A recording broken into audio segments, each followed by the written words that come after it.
प्रिय भाइयों और बहनों, हमारे प्रभु और उद्धारकर्ता यीशु मसीह के पवित्र और सामर्थी नाम में आप सभी का स्वागत है।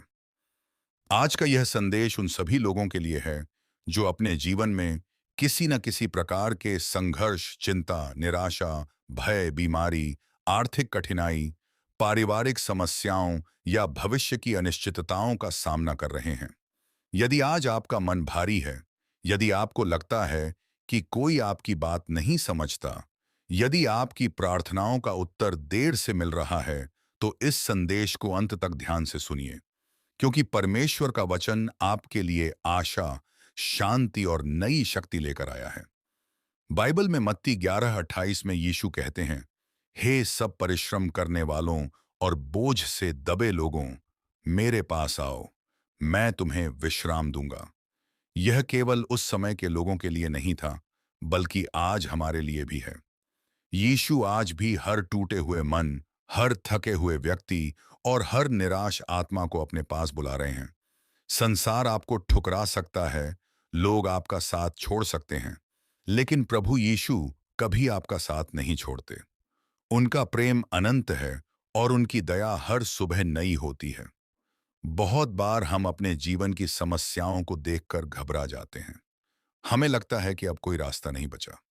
लेकिन याद रखिए, परमेश्वर वही हैं जिन्होंने लाल समुद्र को दो भागों में बांट दिया, जिन्होंने जंगल में अपनी प्रजा को भोजन दिया, जिन्होंने दानिय्येल को शेरों की मांद में सुरक्षित रखा और जिन्होंने आग की भट्ठी में अपने सेवकों की रक्षा की। यदि परमेश्वर ने उस समय अपने लोगों का साथ दिया, तो वह आज भी आपका साथ देंगे। उनका स्वभाव नहीं बदलता। वे कल भी विश्वास योग्य थे, आज भी विश्वास योग्य हैं और हमेशा रहेंगे। हो सकता है आप कई दिनों से किसी विशेष प्रार्थना का उत्तर पाने की प्रतीक्षा कर रहे हों। शायद आप नौकरी के लिए प्रार्थना कर रहे हैं, अपने परिवार की शांति के लिए प्रार्थना कर रहे हैं, किसी बीमारी से चंगाई चाहते हैं या अपने बच्चों के भविष्य को लेकर चिंतित हैं। याद रखिए कि परमेश्वर हर प्रार्थना सुनते हैं। कभी कभी उनका उत्तर तुरंत मिलता है, कभी कुछ समय बाद मिलता है और कभी वह हमें हमारी अपेक्षा से भी बेहतर योजना देते हैं। इसलिए उत्तर मिलने में देर होने का अर्थ यह नहीं कि परमेश्वर ने आपको भुला दिया है। यीशु ने अपने जीवन में अनेक चमत्कार किए। उन्होंने अंधों को दृष्टि दी, लंगड़ों को चलाया, कोढ़ियों को शुद्ध किया, भूखों को भोजन दिया और मृतकों को जीवित किया। इन सब चमत्कारों के पीछे एक ही संदेश था कि परमेश्वर मनुष्य से प्रेम करते हैं। आज भी वही यीशु जीवित हैं। उनका प्रेम आज भी वैसा ही है। यदि आपका विश्वास जीवित है, तो आप भी परमेश्वर के कार्यों को अपने जीवन में देख सकते हैं।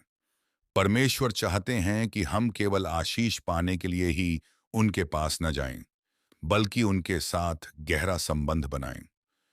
प्रतिदिन प्रार्थना करना, बाइबल पढ़ना, परमेश्वर का धन्यवाद करना और उनके वचनों पर मनन करना हमारे आत्मिक जीवन को मजबूत बनाता है।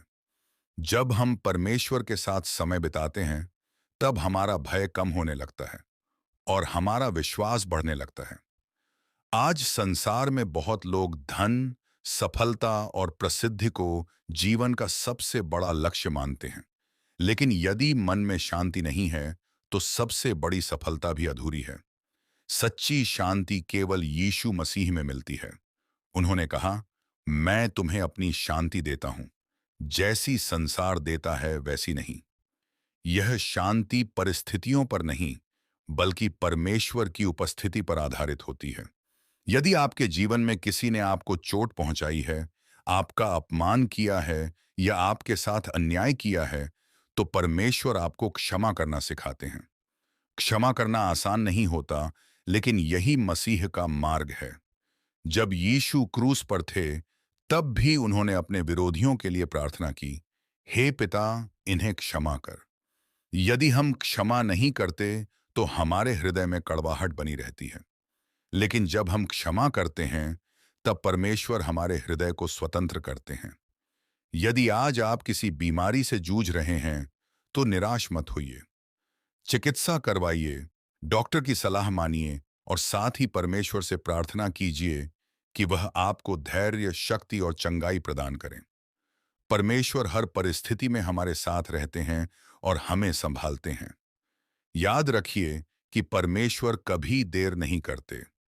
उनका समय सबसे उत्तम होता है। जब अब्राहम और सारा को संतान की आशा नहीं रही, तब परमेश्वर ने अपना वादा पूरा किया।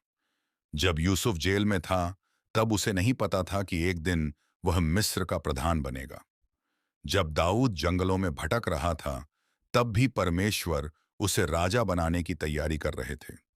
इसलिए यदि आज आपका समय कठिन है, तो विश्वास रखिए कि परमेश्वर आपके जीवन में भी कार्य कर रहे हैं, भले ही अभी आपको वह दिखाई न दे। प्रभु चाहते हैं कि हम भय के स्थान पर विश्वास चुनें। हर सुबह उठकर परमेश्वर का धन्यवाद करें। अपने परिवार के लिए प्रार्थना करें। दूसरों से प्रेम करें। जरूरतमंदों की सहायता करें। अपने जीवन से परमेश्वर की महिमा करें। यही एक सच्चे मसीही जीवन की पहचान है। यदि आपने अब तक अपने जीवन को पूरी तरह प्रभु यीशु के हाथों में नहीं सौंपा है, तो आज ही यह निर्णय लीजिए। उनसे कहिए, प्रभु, मैं अपने जीवन का नियंत्रण आपको सौंपता हूं। मुझे सही मार्ग पर चलाइए। मेरे पापों को क्षमा कीजिए और मुझे अपनी इच्छा के अनुसार जीवन जीने की शक्ति दीजिए। आइए अब हम सब मिलकर प्रार्थना करें। हे स्वर्गीय पिता, हम यीशु मसीह के नाम में आपके सामने आते हैं। आपका धन्यवाद करते हैं कि आपने हमें अपने प्रेम से भर दिया। हमारे पापों को क्षमा कीजिए। हमारे मन से हर प्रकार का भय, चिंता और निराशा दूर कीजिए। हमें आपकी इच्छा के अनुसार चलने की बुद्धि दीजिए। हमारे परिवारों को आशीष दीजिए। बीमारों को सामर्थ्य दीजिए। निराश लोगों को आशा दीजिए।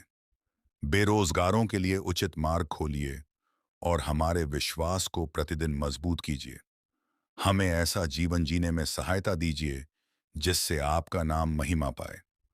हम यह प्रार्थना अपने प्रभु और उद्धारकर्ता यीशु मसीह के नाम में मांगते हैं।